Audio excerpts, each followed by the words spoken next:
Dans cette vidéo, nous allons aborder les concepts d'aléas, d'enjeux, de risques et de catastrophes.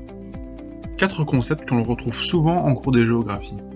C'est pourquoi il est très important de bien les distinguer et de les maîtriser. Commençons par définir ces termes. Alors, un aléa est un événement plus ou moins prévisible qui peut être décrit par sa nature. Par exemple, ça peut être un aléa volcanique, sismique, cyclonique, etc. Par sa localisation, donc où il se trouve à la surface de la Terre, sa probabilité, c'est-à-dire la probabilité qu'il se produise, et finalement par son intensité. En géographie, les enjeux sont les personnes ou les biens susceptibles d'être affectés par un aléa. Un risque est la probabilité qu'un aléa se produise et touche une population vulnérable à cet aléa. Alors maintenant qu'on a défini ces termes, pour mieux comprendre, penchons-nous sur un cas concret avec le cas d'un effondrement d'une falaise. Sur cette illustration, on peut y observer qu'il n'y a ni présence d'hommes, ni d'infrastructures ou d'une quelconque activité humaine. La probabilité que la falaise s'effondre représente donc un aléa car elle n'impacterait pas l'homme ni ses activités. Dans cette deuxième illustration, on peut y observer la présence d'êtres humains ainsi que de matériel. Ceux-ci composent ce qu'on appelle les enjeux.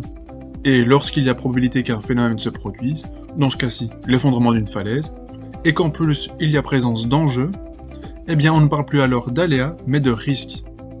C'est-à-dire la probabilité de dégâts qui est susceptible de survenir sur les enjeux, si le phénomène se produisait. Et justement dans le cas où l'événement se produirait avec présence d'enjeux, comme dans cette troisième illustration, eh bien le risque étant survenu, on ne parlerait plus de risque mais de catastrophe. Alors, en résumé, l'aléa fois l'enjeu est égal au risque. Pour l'aléa, imaginons un volcan qui est sur le point d'exploser, avec une population présente qui est susceptible d'être touchée par l'éruption volcanique et qui donc représente un enjeu, et bien cela nous donne un risque. Dès lors, plus l'aléa est important et plus la population humaine est vulnérable, et bien plus le risque sera grand. Et pour conclure, il est également à retenir que les aléas, risques et catastrophes peuvent être de deux types. Alors, premièrement, on parlera de catastrophes naturelles lorsque le phénomène est d'origine naturelle, c'est-à-dire qu'il est issu de la dynamique terrestre, comme par exemple le volcanisme, un séisme, un cyclone, une inondation, une avalanche, etc.